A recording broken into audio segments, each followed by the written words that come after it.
একজন মেয়ে যখন ঘর থেকে বের হবে ইসলামী শরিয়ায় তার 5টা বিষয়ের দিকে খেয়াল রাখতে বলেছেন ইসলামী শরিয়া। অথচ এই 5টা বিষয় অহরহ এখন আপনার মেয়ে, আপনার বোন, আমার আশপাশের এই মা, খালারা, চাচিরা, আত্মীয় স্বজনরা, দেশবাসী, সমাজবাসী, এরা কিন্তু এগুলো করতেছে, এগুলো মোটেও খেয়াল করতেছে না।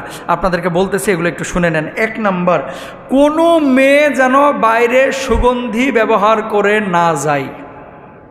ইনশাল্লাহ বলেন। আপনার বউকে পারফিউম কিনে দিবেন না।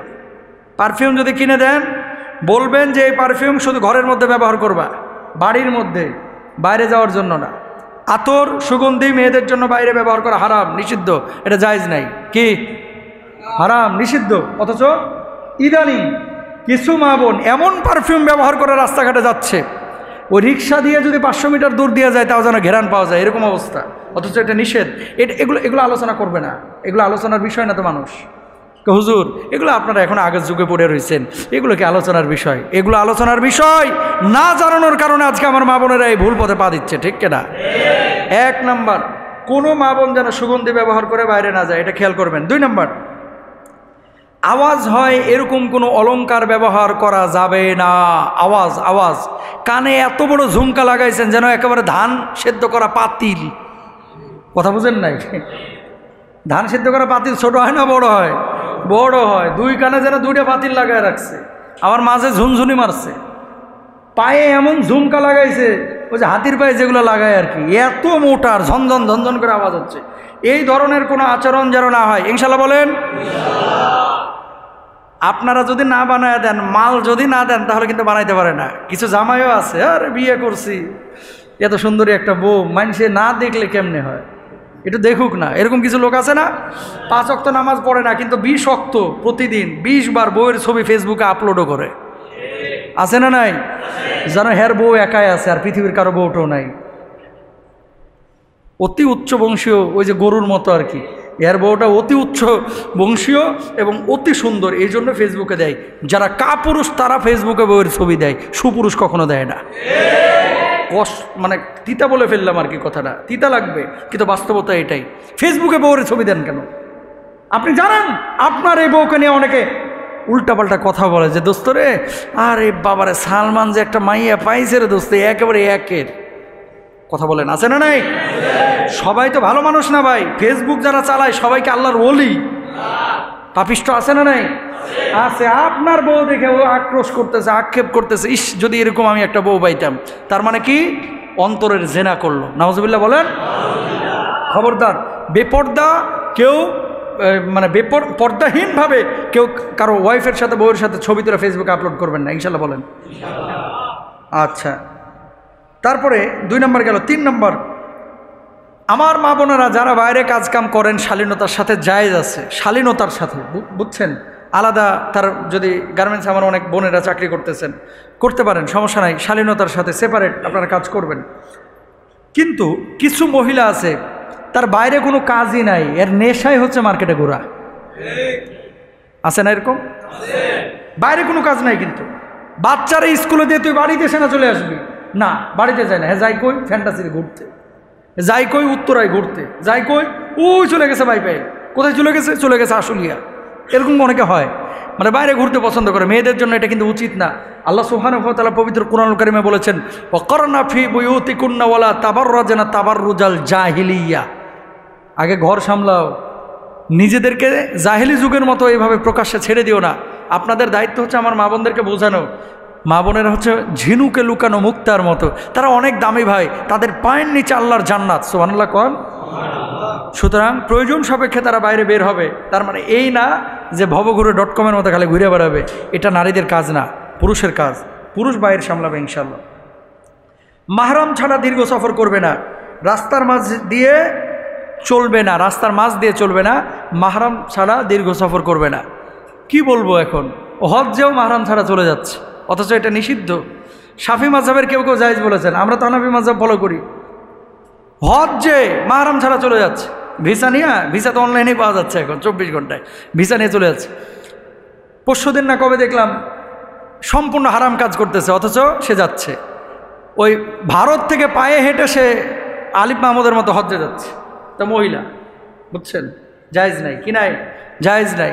আপনার মাহরাম না থাকলে আপনার উপর হজ ফরজ না, আপনার উপরে উমরা আবশ্যক না। সেখানে আপনি এত বড় সফর, আপনি ভারত থেকে হেঁটে কীভাবে আপনি পুরুষের মতো যাবেন? এটা আপনার জন্য জায়েজ নাই। যে কথাটি বলতে যাচ্ছি, মেয়েরা মাহরাম ছাড়া কখনো দীর্ঘ সফরে যেতে পারবে না। এখান থেকে কক্সবাজার একাই অনেকে চলে যায়, অনেক মেয়েরা আছে এখন, আধুনিক মেয়েরা একাই কক্সবাজার চলে যায়।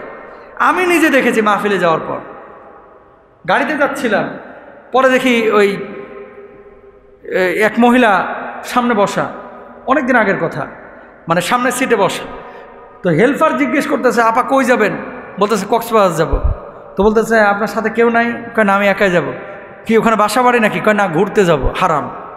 কোনো মেয়ে একাকী এভাবে কক্সবাজার সফর করতে পারে না, একাকী সফর করতে পারে না এভাবে ঘোরাফেরার জন্য, এটা জায়েজ নাই তার জন্য, মাহরাম ছাড়া দীর্ঘ সফর। হ্যাঁ, প্রয়োজন আছে, তার মাহরামই নাই, ছেলেও নাই, আত্মীয় স্বজনও নাই, স্বামীও নাই, কিন্তু এখন সরকার পোস্টিং করে দিয়েছে তারা কক্সবাজার যাইতে হবে, সেক্ষেত্রে সে যাইতে পারবে। এই জিনিসগুলো আপনাদেরকে মাথায় রাখতে হবে। প্রয়োজন ছাড়া ঘর থেকে বের হওয়া যাবে না। বোরকার কাপড় সাদামাটা হতে হবে। বোরকার কাপড়টা এখন এমন হয়ে গেছে, টাকা তো আপনারাই দেন, এমন কিছু কাপড় আমরা ব্যবহার করছি যেগুলো আপনার ওই এত মনে হয় শাড়িতেও ভালো বোরকা হইতো, পর্দা হইতো। মানে ফ্যাশন করতে করতে বাদুর বোরকা, জিন বোরকা, পেঁচা বোরকা, কত যে বোরকা বাইর হয়েছে। এই যে ফ্যাশন করতে করতে কি হয়েছে, আপনি সাদামাটা পোশাক যদি ব্যবহার না করেন তাহলে কি হবে? মানুষ আপনার দিকে চেয়ে থাকবে, তাকায় থাকবে। তো আপনার তো পর্দার উদ্দেশ্য হচ্ছে শালীনতা। এখন এমন পর্দা আপনি করলেন যে পর্দাটার কারণে মানুষ একেবারে উন্মুখ হয়ে আপনার দিকে তাকিয়ে আছে, এরকম কোনো পর্দা করা যাবে না, প্রিয় ভাইরা আমার। সুতরাং জান্নাতে আমরা সবাই যাইতে চাই, কিন্তু জান্নাতের পথ কি, দিক নির্দেশনা কি, এই দিক নির্দেশনা আমরা কিন্তু অনেকেই জানি না। তাহলে জান্নাতি মানুষের আলামত আমরা পাইলাম, আল্লাহর শেখানো মানে আদবসমূহ আমরা পাইলাম। কিভাবে আমরা আমাদের পরিবারগুলোকে গড়ব, যৌথ ফ্যামিলি নাকি একক ফ্যামিলি, সেটা পাইলাম।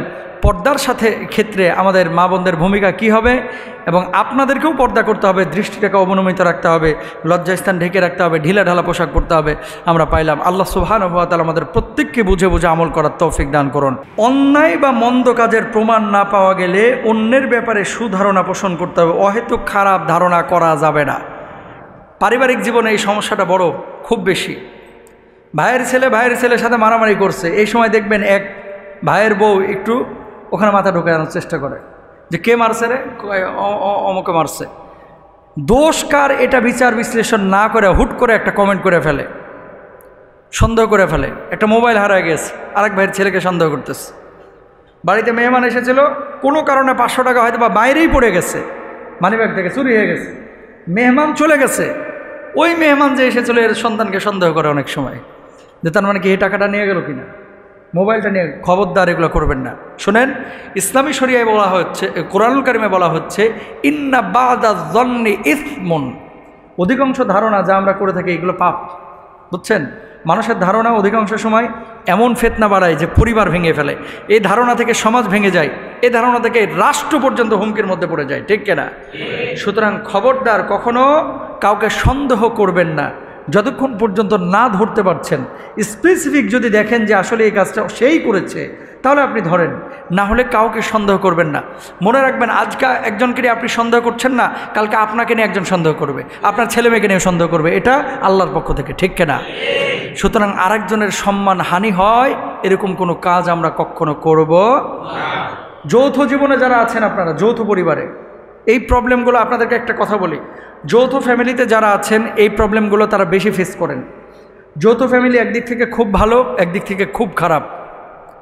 ভালো কোন দিক? বিপদ আপদে সহজেই ভাইদেরকে পাওয়া যায়, ভাবিদেরকে পাওয়া যায়। ভালো কোন দিক? এক পাতিলে রান্না হচ্ছে, সবাই ভাগ বাটোয়ারা করে খাওয়া যায়। ভালো কোন দিক? একসাথে চললে হৃদ্যতা, পারস্পরিক সহযোগিতা, সম্প্রীতি এটা বাড়ে, খুব ঠিকই আছে। ভালো কোন দিক? বাপ মাকে টেক কেয়ার সবাই সমভাবে করে। খারাপ কোন দিক? মারামারি বেশি হয়। কথা বলেন না কেন? মারামারি, পার্সেন্টেজ হিংসা বেশি হয়। ভাইদের মধ্যে না থাকলেও ভাবিরা রাত্রিবেলায় শুয়ে কুতুর কুতুর ঠিকই বলে, কিন্তু যে বাজার আর কয়দিন করবা, আমার কি কোনো ফিউচার নাই, আমার কি কোনো ভবিষ্যৎ নাই, আমার ছেলে মেয়ের কি কোনো ভবিষ্যৎ নাই, এরকম বলে কি বলে না? এই জন্য ইসলামী শরিয়া বলে কি, একসাথে যদি থাকতে হয় একই বিল্ডিংয়ে থাকেন, কিন্তু আলাদা আলাদা পর্দার ব্যবস্থা করেন। পর্দাহীনতা বেশি হয় যৌথ ফ্যামিলিতে। ভাইয়ের সামনে আরেক ভাইয়ের বউ চলে আসে, এগুলো হয়। আবার কি হয়, এই যে বাপ মাকে নিয়ে আপনার একজন দেখা যাচ্ছে খুব বেশি খেদমত করতেছে, আরেকজন মোটেও খেদমত করতেছে না। এগুলো হয়ে থাকে সাধারণত। পর্দাহীনতা, তারপরে দিনহীনতা, ভাইদের মানে সন্তানদের মধ্যে গ্যাঞ্জাম হয়, গ্যাঞ্জামের পরে এই গ্যাঞ্জামটা আবার বউদের মধ্যে লাগে, এই বউয়ের গ্যাঞ্জামটা আবার ভাইদের মধ্যে ইফেক্ট করে। তারপরে দেখা যাচ্ছে এই সন্তানের ছোট্ট মারামারিটা ভাইদের মধ্যে এমন রেশারেশি, পরবর্তীতে ভাই মারা যায়, একসময় বুড়া হয়ে ভাইয়ের জানাজাতেও যায় না। কিছু লোক এরকম আছে, রাগ পুষে রাখে। এজন্য আপনাদেরকে বলি, শুনেন, যৌথ ফ্যামিলি ভালো যদি পরিবেশ দিতে পারেন, আর যদি পরিবেশ দিতে না পারেন তাহলে যৌথ ফ্যামিলি দরকার নাই। আর কখনো একজন মানুষকে সরাসরি না ধরে, না দেখে, না বুঝে কোনো সন্দেহ আমরা কেউ করব না, ইনশাআল্লাহ। জোরে সোরে বলেন প্রিয় ভাইরা আমার। এরপর আল্লাহ সুবহানাহু ওয়া তাআলা বলছেন, মানুষের দোষ ত্রুটি অনুসন্ধান যারা না করে, খবরদার এটা করবেন না। দোষ ত্রুটি, সারা জীবন ভালো কাজ করছেন, কোনো কারণে একটা খারাপ কাজ করছেন। কিছু মানুষ দেখবেন যে এই একটা খারাপ কাজের কারণে ওর গোটা জীবনের অর্জনটাকে ধূলিসাৎ করে ফেলে। হায় হায় হায় রে, এটা এত খারাপ, এটা তো বুঝি নাই। কথা বলেন ঠিক না? না, সে যতটুকু খারাপ এতটুকুই আপনি তাকে বলেন। একটা মানুষ, পৃথিবীতে ভুল নাই এরকম কোনো মানুষ আছে? যদি থাকে একমাত্র আমাদের নবী আম্বিয়া আলাইহিমুসসালাতু ওয়াসসালামরা আছে, ঠিক না? মানুষ এটা কিন্তু ভুল হয়েই থাকে। আদম আলাইহিসসালাতু ওয়াসসালাম ফল ভক্ষণ করেছিলেন, নিষিদ্ধ ফল, এই জন্য তো আল্লাহ তাআলা দুনিয়ায় পাঠাইলেন।